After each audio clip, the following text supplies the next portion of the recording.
Hello, everyone, and welcome to this special Brunel Big Read event in conjunction with the Nero Book Awards. Brunel University London is the proud sponsor of the awards, and I'm delighted to be joined in this inaugural year by the four category winners. Beth Lincoln, winner of the Children's Fiction Award for her debut novel, The Swifts. Michael McGee, whose novel Close to Home won the debut fiction award. Paul Murray, winner of the Fiction Award for his work The Bee Sting, and not Fern Brady, but Fern Brady's agent. But Fern's non-fiction book, Strong Female Character, won the non-fiction award. As part of its sponsorship of the awards, Brunel has launched the Brunel Big Read, which means that staff and students are currently voting for their favourite of the four category winners, and hundreds of the copies of the chosen work will be distributed across our campus during Welcome Week next autumn, and it'll be part of a community reading event. There'll be a series of book club events which will culminate in a live event on campus with the author. The winning book will also be taught on one of Brunel's English and creative writing modules. So I'm really happy that Brunel can be involved with the awards in this way. Today, each of the four authors will give a short reading from their winning book, followed by a brief discussion with me of their work. And we will proceed from then. I'm really, really excited to hear from everyone.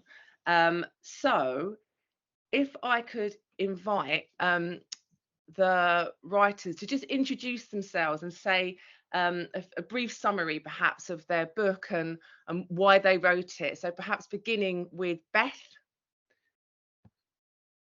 Okay. Hi, I'm Beth Lincoln. My debut novel is called The Swifts, and it is for everyone, but it is especially for 9 to 12-year-olds. And The Swifts follows the story of Shenanigan Swift, who is a child born into a family wherein everyone is named at random out of words in the dictionary. She lives in this huge ramshackle house with her family, her sisters Phenomena and Felicity, her uncle Maelstrom, her arch aunt Schadenfreude, etc. And there is a belief within the Swift family of nominative determinism, which is a phrase I can't say aloud. The idea that whatever you are named, you are going to grow up to somehow match it in your personality or destiny. The Swift family reunion rolls round. Shenanigan is thinking that she's going to hunt for the lost treasure of her granduncle Vile, which has been hidden on the grounds of the house for hundreds of years, along with her massive extended global family. But her plans are scuppered when her arch-aunt Schadenfreude is pushed down the stairs by a mysterious assailant, and what should have been a treasure hunt turns into a murder investigation. It's about identity, it's about a love of language, and a bunch of other things besides, death by Scrabble, etc. So there you go. Thanks, Beth. And Michael, could I ask you to say a little something about yourself and Close to Home? Yeah. Well, thanks so much for having me. My book's called Close to Home. I'm called Michael McGee. It's about a young guy, a university graduate, who returns home to Belfast from Liverpool, where he studied. And he's sort of the first person in his family who has gone to university.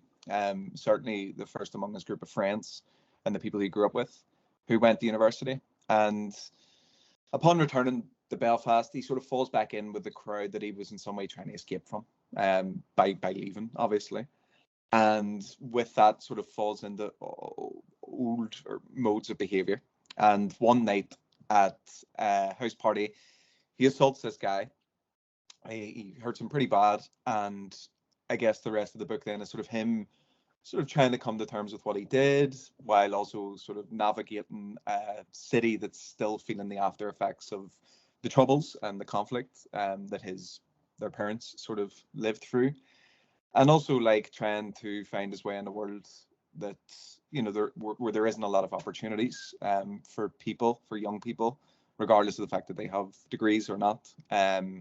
It's set just after the economic crash in 2008, so the city's still sort of trying to recover from that.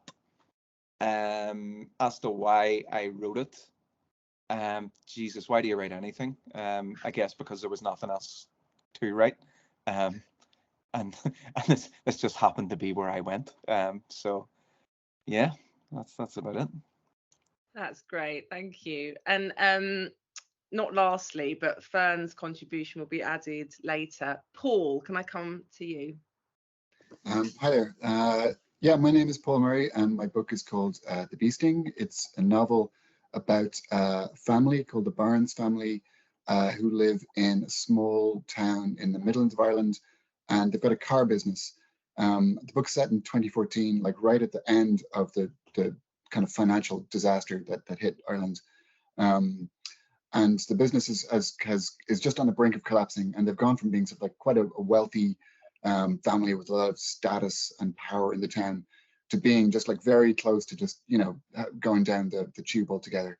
And as the kind of the money disappears, this is a family with a lot of secrets. The parents have sort of quite a dark, traumatic past that the children don't really know anything about. But as the money disappears, all of those secrets kind of threaten to come to the surface because everyone in the family is trying to escape. They're trying to escape their lives. They're trying to escape the small town. They're trying to escape each other.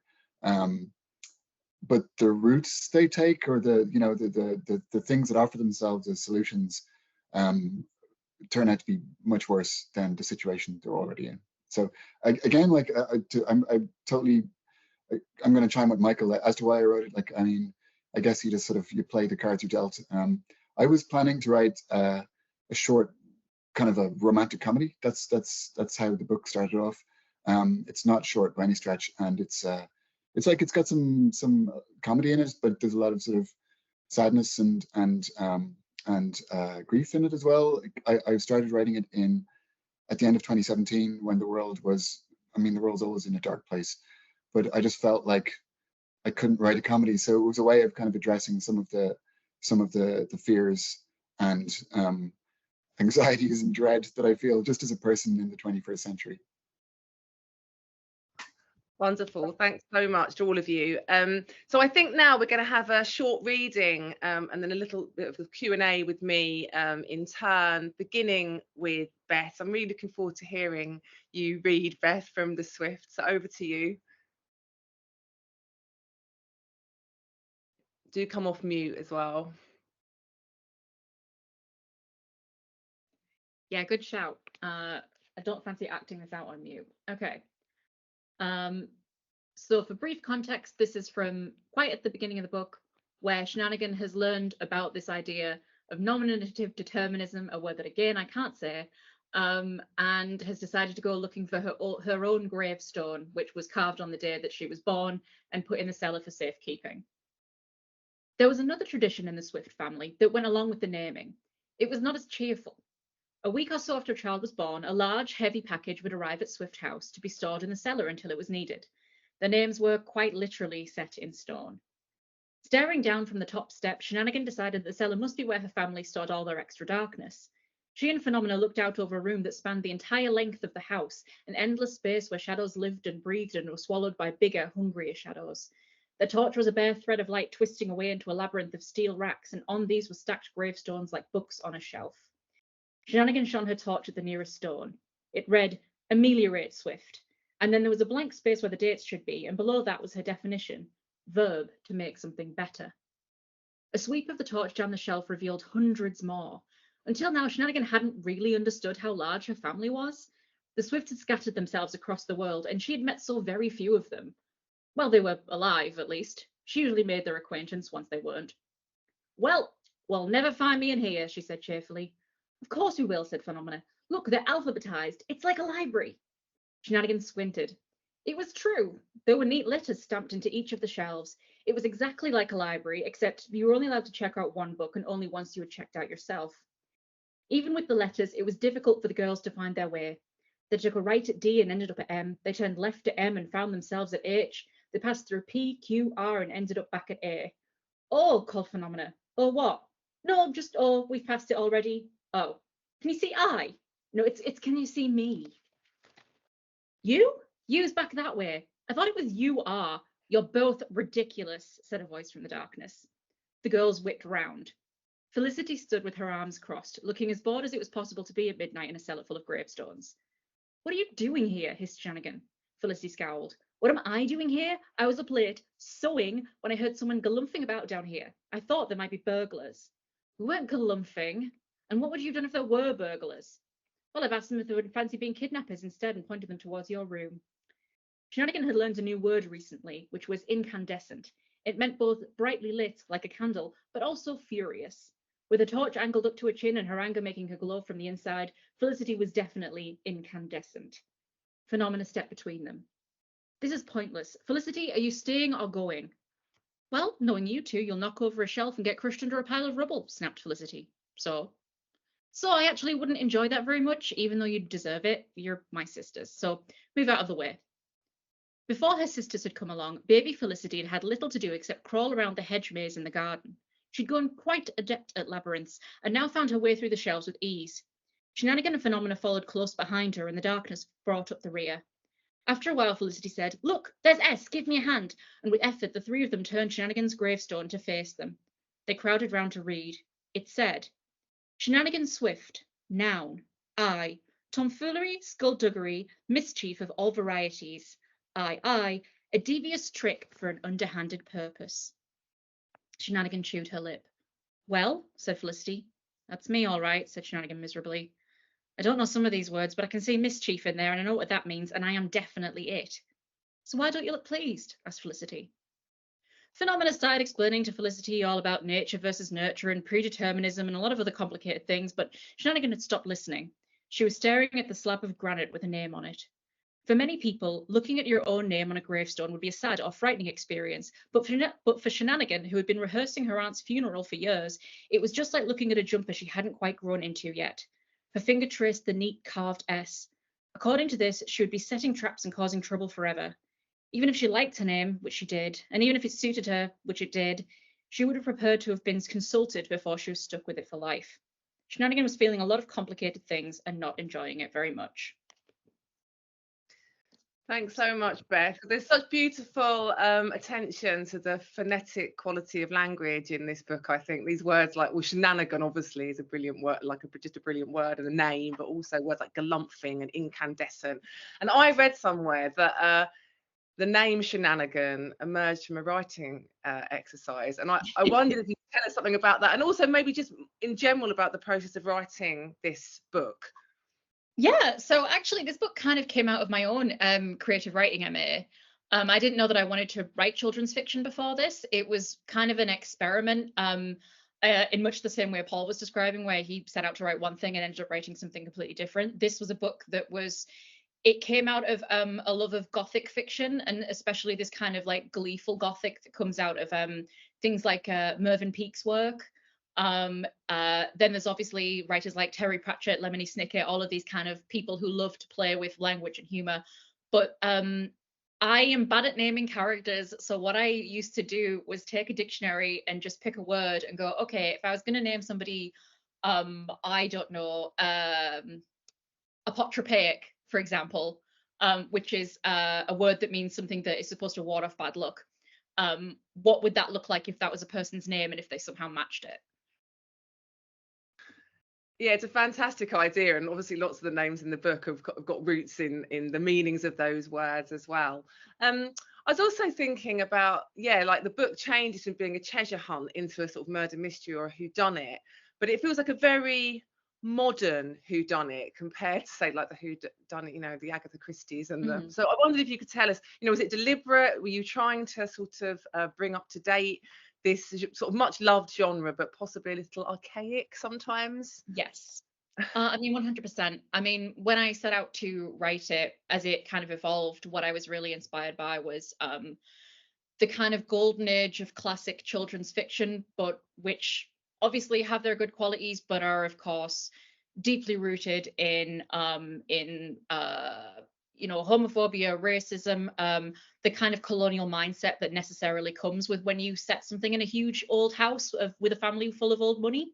And I wanted to see what I could do with that genre, where I could play with that setting, but try and update it for the modern day, and maybe play with a little bit of the tensions that arise when you do something like that. I'm a queer person. That's like just a thing about me. And so obviously I really wanted to look at how the kind of oh my gosh, what do you call it? Deterministic nature of language, this idea that the language is prescriptive rather than descriptive. What happens if we take that really, really literally? The idea that what you are named is what you're going to be, and it is unshakable and immovable. What does that mean if you apply it to a life which is so naturally ever changing? A person, and especially a child, is in a constant state of flux. So how do we look at that when we're how do we approach that through language? Sorry, this is a very complicated way of saying something pretty simple, but yeah. No, that was brilliant. Thank you so much. It's a really wonderful book, and I can't wait to give it to my 10-year-old, who I know is gonna love it. Okay, so oh, we're on time, which is amazing. So Michael, it's time to come to you and to hear a reading from close to home. So over to you. All right. Sorry, my cat's on a bit of a rampage, so she comes flying at my head as I speak. That's going to be an announcement of anything, I'm sure. Yeah, no, yeah. I'll do the first couple of pages here and we'll go from there. Okay. There was nothing to it. I swung and hit him and he dropped. A girl came flying forward and pushed me. What'd you do that for? The lad was lying there and I was standing over him and there were people all around me making noise. By the time I got away from the tussle, 2 Land Rovers had pulled up. A jaded looking peeler with a receding hairline came towards me. Is that blood? He said, pointing to a stain in my shirt that could have been anything. He took my name and number and told me he would be in touch. I held my hands up and said that was no problem. He came at me, I said. I didn't know what to do. At the top of the street, the lad was put on a stretcher, and the stretcher was heaved into the back of an ambulance. You make your way home, the peeler said. I decided he was a good peeler, a helpful peeler. We'll be in touch, he said, and I thanked him. Thanks very much, I said. Back at the flat, Ryan had his phone in his face and was pacing up and down the living room, looking for a party. But it was 5 o'clock in the morning and the birds were out. He pulled the blinds closed as if that would help and nearly took the window with him. The brightness. I grabbed the purple throw my ma had given us as a moving in present and pulled it over my head. I lay with my head on the pillow and stared through the space between the empty bottles. Ryan checked the fridge, the cupboard next to the fridge. He lifted a can from the counter and gave it a shake. I give up, I said. Give up? You haven't done fuck all. I'm going to bed.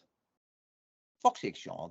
Don't be leaving me hanging here. I'm not leaving you anywhere. I'm in the next room. Bounce into my bed, sure. We'll watch a film. We need to stop doing this. Doing what? Come on. The window above the bed was open and the breeze wafted through. I stripped into my boxers and climbed under the covers, but stayed on the outside so I could creep into my own bed as soon as Ryan passed out. The wall was black with mould and it made the room smell damp. There were clothes all over the place, takeaway cartons, cups and glasses and empty cans. Ryan smoked too much weed, that's what it was. It made him lazy. It made him not give a bollocks. I said to him, you smoke too much of that shit. I took the spliff off him. He didn't care. He was sinking into it nicely. And he had his favourite film on, The Shawshank Redemption. He made me watch it every time we ended up like this. It gave him hope. Watch this, he said.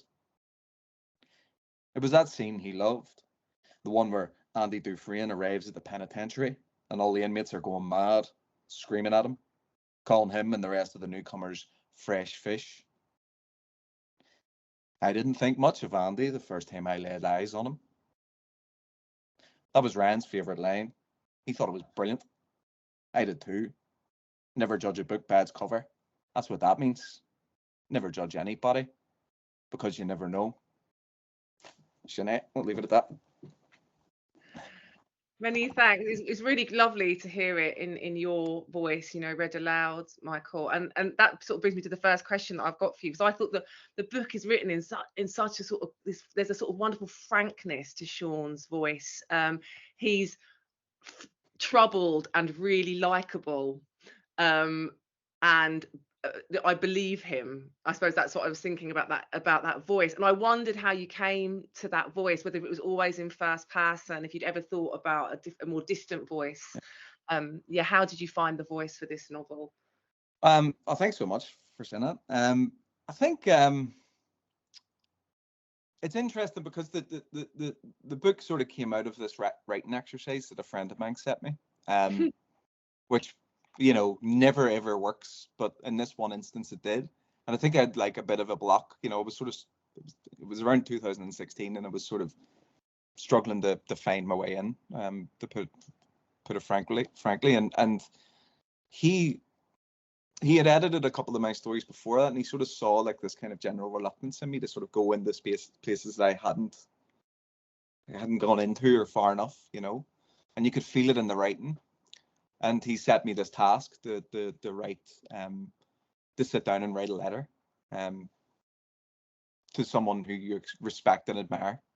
No one will ever read it, and you just sit down every day and you write it, and then when it's finished, you print it off and send it to me. 3 months later, I had like a manuscript and whatever.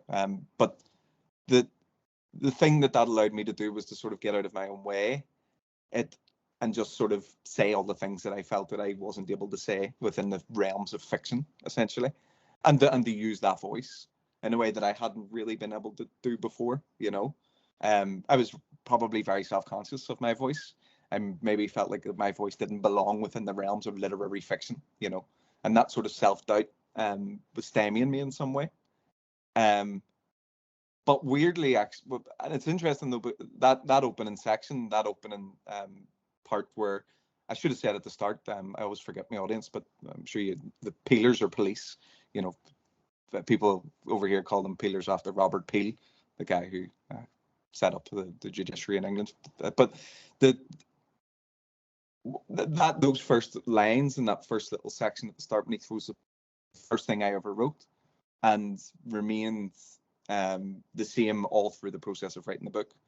And I had to keep coming back to that voice, those opening lines, because they were frank and because they were very direct and because they were saying everything without saying anything at all. And there was a kind of, and I think as the process went, because I wrote the book as part of a creative writing PhD, which, you know, has its sort of theoretical component to it. And because I was reading a lot about class and about class migration or social mobility, whatever way you want to say it, I had all this language, or had acquired all this language that then was sort of leaking into the book. And I had to be like, no, you can't, like, you know, have him sitting around talking about capitalism or class or like this sort of discomfort that he's feeling, that he had to experience it very directly, you know, with in a very close first person sort of way. And so that was kind of how I just knew that the tone was right in that opening, and I guess I just had to keep going back to sort of check myself. And I think I remember like putting a post-it on my computer saying, "Don't write anything Sean wouldn't say," and that was a nice kind of way of keeping myself in check, you know.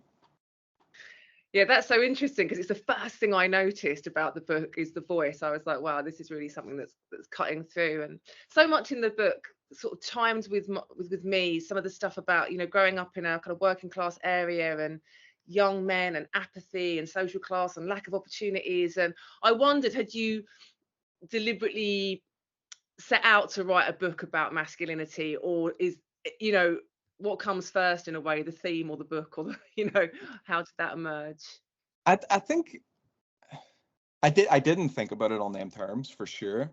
I think as the process of writing the book went on, I knew that I was writing about class, for sure. And I knew that I was writing about this very particular experience of class, of like sort of having moved away from your background, even just half a step away, and then to return to it and to feel this sort of dislocation or discomfort. And I kind of I knew that I wanted him to sort of be caught between two worlds in some way. that he didn't quite know which one he belongs to in any particular instance. And it's like what happens when you acquire that lens. Even though, but I've also had to be careful because he hasn't acquired that lens yet, you know. And he's also quite, I think he's much more savvier than I was when I was his age, but he sort of sees things much more clearly than I did. He distrusts this other world that he's sort of introduced to later in the book, which is the world, the sort of, you know, the culturally rich, bourgeois, educated world centered around university, you know. I did with the question around masculinity. I just knew that I was writing, and you know, I knew the book started with this punch, and so there was I probably unconsciously I was going into speaking a lot and thinking a lot about violence and how that is structured, and how structural and violence can invoke violence within people in each in places, you know, within themselves. But I don't know. But it was always through the lens of class, and then those other sort of things, sort of, you know, were undercut it in some way, you know. Yeah, hear you. Thanks so much. Thank you. Moves us on. God, I'm keeping time so well here. It is 6:31, and we're going to have a short reading from Paul, author of The Bee Sting. Really looking forward to hearing from you, Paul. Thanks a lot. Yeah, I'm just going to read from the start as well. So the book is like, it's about a family, and each member of the family takes turns to tell a story. So this is Cass, who's the teenage daughter. In the next town over, a man had killed his family. He'd nailed the doors shut so they couldn't get out. The neighbors heard them running through the rooms, screaming for mercy. When he'd finished, he turned the gun on himself. Everyone was talking about it, about what kind of man could do such a thing, about the secrets he must have had. Rumors swirled about affairs, addiction, hidden files on his computer. Elaine just said she was surprised it didn't happen more often. She thrust her thumbs through the belt loops of her jeans and looked down the dreary main street of their town. I mean, she said, it's something to do. Cass and Elaine first met in chemistry class when Elaine poured iodine on Cass's eczema during an experiment.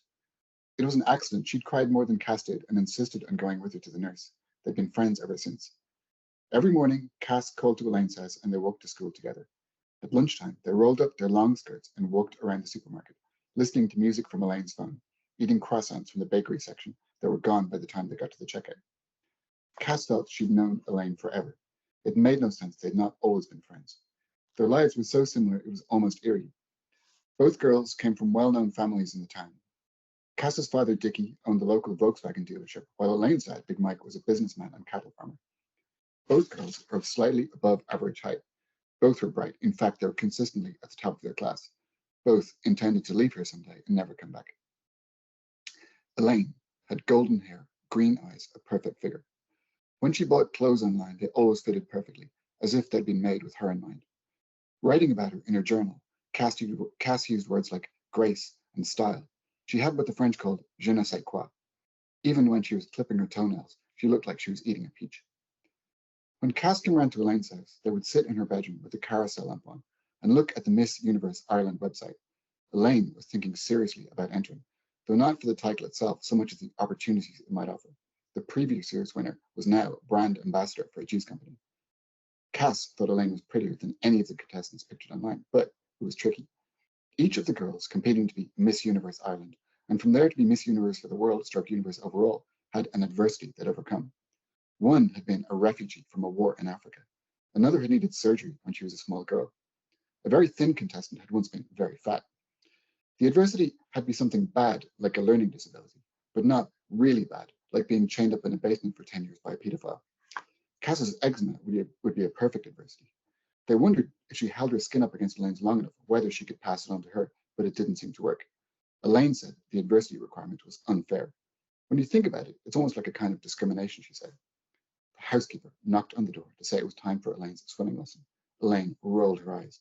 The swimming pool was always full of band-aids and old people. Coming from here, she said, if that isn't an adversity, I don't know what is. Elaine hated their town. Everyone knew everyone. Everybody knew your business.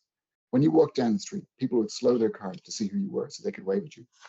There were no proper shops. Instead of McDonald's and Starbucks, they had Binchy Burgers and Mangan's Cafe, where the owners worked behind the counter and asked after your parents. You can't even buy a sausage roll without having to tell someone your life story, she complained. The smallest wouldn't have been so bad if the townsfolk had a little more sophistication, but their only interest, besides farming and the well-being of the microchip factory, was Gaelic games. Football, hurling, camogie, the county, the cup, the under-21s, that was all anyone ever talked about. Elaine hated Gaelic games. She was bad at sports, in spite of her grades. She was always the last up the rope in gym class.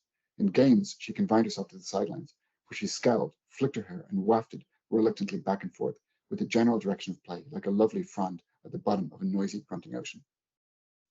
The tidy towns committee, of which Cass's mother was a member, was always shining on about the natural beauty of the area, but Elaine did not accept this. Nature, in her eyes, was almost as bad as sports. The way it kept growing, the way things like crops or whatever would die, and the next year they came back. Did anyone else get how creepy that was? I'm not being negative, she said. I just want to live somewhere I can get good coffee and not have to see nature, and everyone doesn't look like they're made out of mashed potato. Cass didn't care for GAA either, and she agreed about the general lack of je ne sais quoi. But for her, the presence of Elaine was enough to cancel out the town's faults. I'd better stop there. Thanks so much, Paul. Yeah, and again, it's just so wonderful to hear it in your voice. And you know, this book is like, it's like it feels like a masterclass in plotting. It's got so many, like, it's multi-generational, there's lots of characters, there's flashbacks, there's like dramatic irony and so many twists and turns. And I wanted to ask you about, how does a writer plot a book like that, or what's your process when it comes to plotting? It all happens quite organically, I guess. You know, I was sort of I think if the only way I can tell if a book is working, like, it's always really hard to tell if your book is working or not. But one of the ways that I sort of like get a sense is like, just if the ideas keep coming. So I'd be working on like sort of Cass's section, and I'd start getting ideas for what might happen in the next section, which is her little brother PJ's. So there's a kind of a quite laborious process of, like, I'm handwriting the actual draft, but at the same time I'm like just like copious note taking for the things that are going to happen sort of further down the track. So like I really like plots. You know, I mean, I think a lot of literary writers like don't really enjoy plotting, but I've always kind of really sort of appreciated books that you know, that have that kind of structure and like sort of deliver twists and turns and aren't just sort of meditations on, you know, the nature of time, whatever it might be. Yeah, I mean, I know this is 650 pages long, so I just felt, God, there was so much. I mean, it sounds trite, thinking. There was just so much thinking, and I also wonder. I found all of the characters in their worlds sort of totally believable, and they're all sort of full of observations, and you know, there's humour, but there's also a lot of difficulty around the characters. And I wondered how you went about, and these characters are all different ages. You know, you're writing in the voice of a 12, not in the voice, but about a 12-year-old, about teenagers, about older adults. And I wondered how you yeah, sort of plan a character so that so each of the characters seem equally authentic.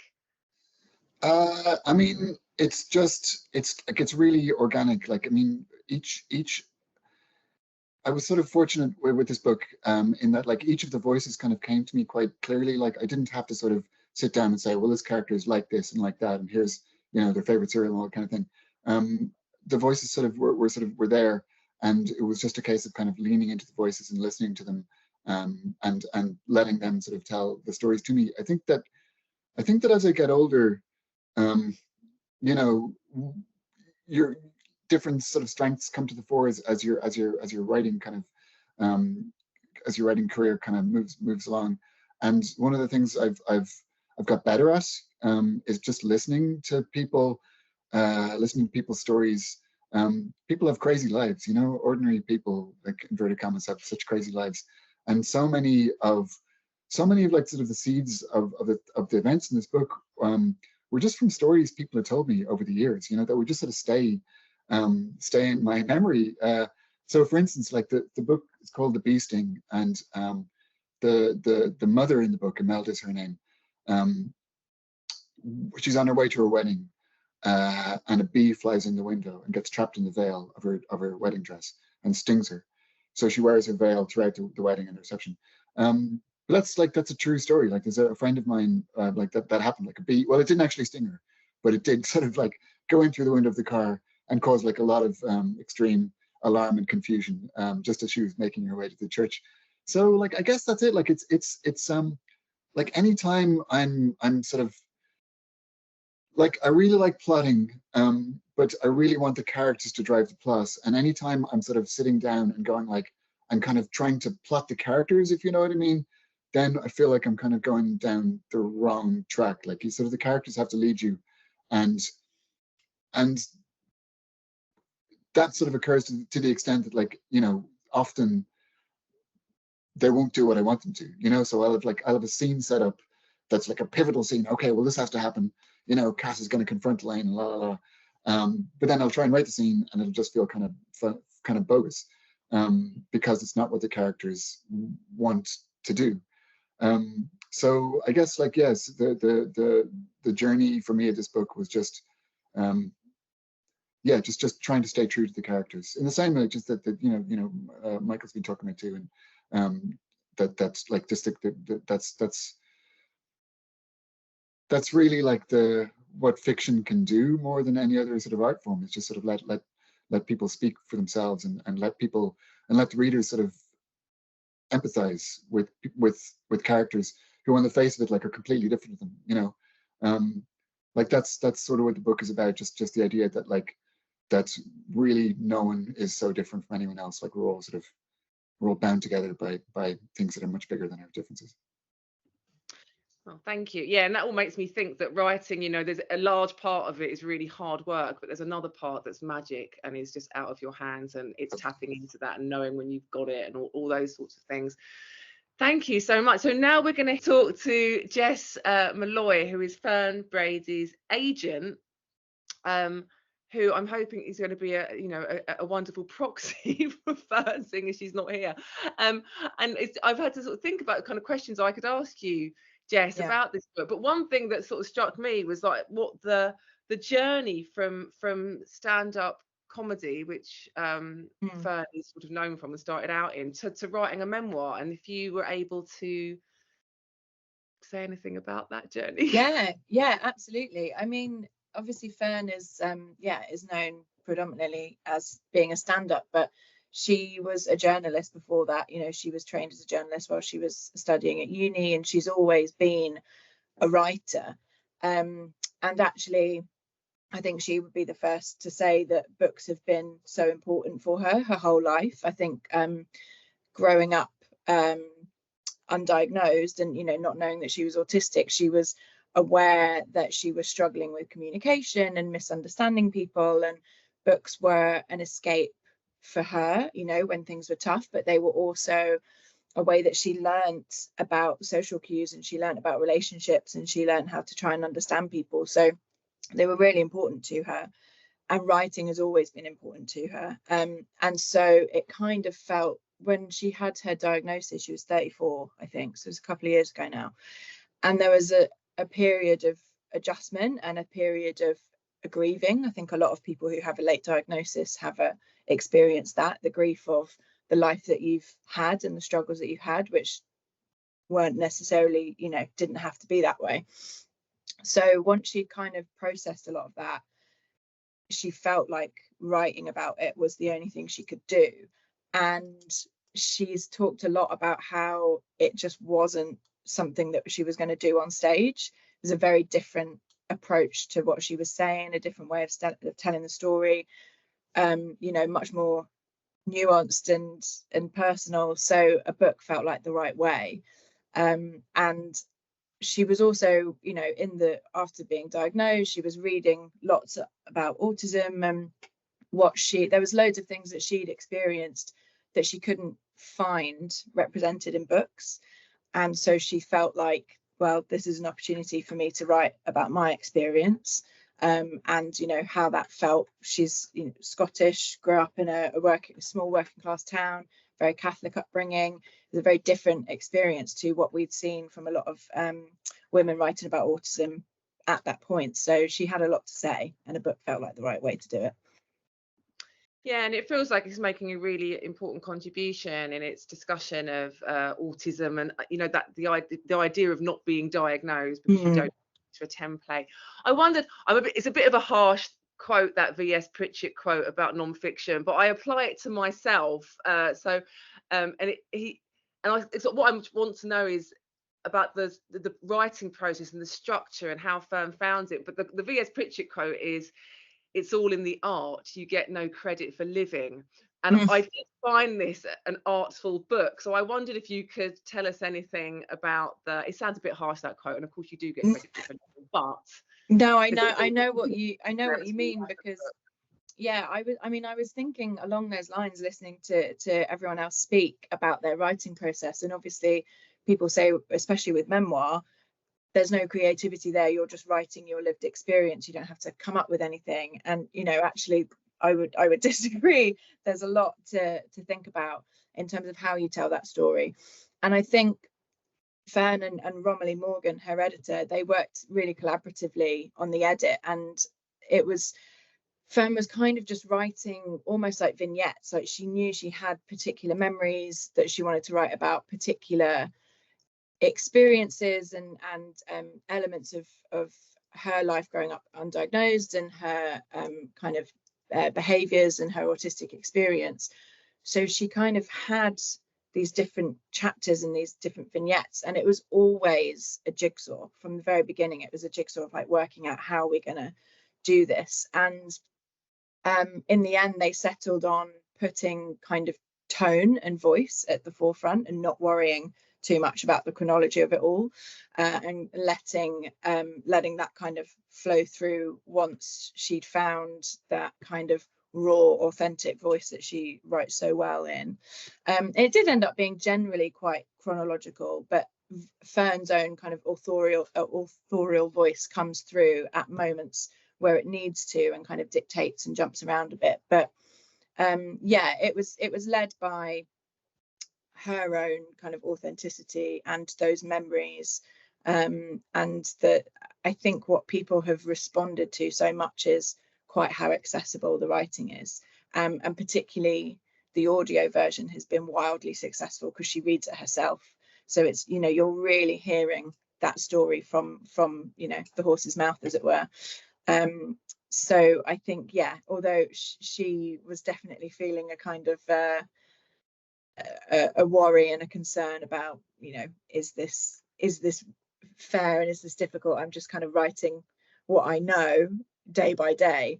But it was a difficult experience. It was very exposing. It was very scary, especially just before publication. That sense of, oh, hold on, this has all been really private. Now what am I doing? I'm putting it out there in the world for everyone to know. My kind of darkest fears and worst experiences. But there's a lot of hope in the book as well, a lot of joy and a lot of humour, obviously. Yeah, it's very, very funny. Thank you. At this point, it says that we are to have a little open discussion, but we haven't got long. And I just thought, because I teach at Brunel, and I mainly still teach first year undergraduates on the creative writing single honours, and I always really love these young people because they choose a creative writing degree at a time when it might be seen, there might be a lot of pressure to be doing something a bit more, business and finance, right? So I always congratulate them when they come. And they're all aspiring writers. And so I wondered, as one of these books will be part of our Brunel Big Read, if you had any advice for the 18-year-old creative writing undergrad just coming, to the idea of studying writing. And of course, some of you've had experience of studying creative writing as well as, alongside your book projects. So over to, in any order that anyone wants to speak, but maybe come back to you, Beth, because you began. Yeah, I was literally racking my brains frantically for any wisdom that's still rattling around in there. I think weirdly, I have two pieces of advice. The first one is the advice that I give to very, very small children when I do school visits, which is write something that you are enjoying writing and having fun, because if you're not having fun, there's absolutely no point doing what you're doing. That should always come first, and anything else about craft comes later. Unfortunately, all the undergrads are now at the point of later. So I think for me, there is nothing new under the sun, and anything that you write is always going to be an amalgamation of everything that you have ever read and experienced, and that is kind of happened around you in your life. So don't be afraid to experiment and to read something that is outside the genre that you're into, and that you're you might come into creative writing and think, right, gonna do my fantasy series. Okay, but go have a play around with, like, I don't know, ancient, like, go read Gilgamesh or some Beowulf or something, like, go read crime novels from somewhere, like, sorry, I'm not saying this very, very well, but what I'm saying is basically experiment, read widely, and allow yourself to be surprised by what you end up coming out with when you apply yourself to it. Yeah, that's Beth, that is great advice before you even try and take it back. Sorry. Thank you. Thanks so much. And Michael, do you have any advice you'd share? Yes. As somebody who decided to study creative writing in 2008, when the financial crisis hit quite hard, people were looking at me going, "What are you doing?" And I probably asked myself that question a few times myself. But I think when I was like, it was a big mistake I made earlier on. I say a big mistake. It actually probably helped me in a lot of ways and was probably a good learning curve. But I was in a hurry and very impatient and hungry. Hungry beyond belief to get published, to the point where publishing was all that mattered for me when I was in my younger years. Like, I say young, I'm only 30 odd now, but like, at the start, particularly at uni and when I was doing my masters, and that sort of took precedence over everything, and I think that stymied me a little bit. It meant that I wasn't putting in the work that I needed to put in or doing. I was rushing everything. And it was a real penny drop moment, and it only happened whenever I came to writing this book. And I started writing this book when I was like 26, when I sort of realized that the most important thing is the work, doing the work, doing the thinking, carving out that time, and being disciplined in it. That was and being really, really sure in yourself and getting to that point where you're sure. And it takes a long time, I think. It can. That's not to say that, like, the odd 21-year-old doesn't get a massive book deal. It happens. Absolutely. I was sad when I didn't get it. But it did me a world of good not to get it and to take. I remember my creative writing teacher, a guy called Ian Sansom, brilliant teacher who taught me at Queen's, said to me, when I was doing my master's in 2011, he said it took me 10 years. And that's where you have to look at it, and taking that time and all that. And I think for me, and I guess it is that, but mostly just it's all about the work, and that's where the most joy comes, the most pleasure, and that's when those magical moments happen. When what Paul was saying earlier, and I think Beth too, was that, like, so much of the joy of writing is those moments when you don't know what's going to happen and something happens, and it is the best hit you'll ever get in your life, I think. So yeah, that's wonderful advice. Yeah, time and tenacity helps you find those wonderful moments. Thank you. And Paul, do you have any advice for our undergraduate students?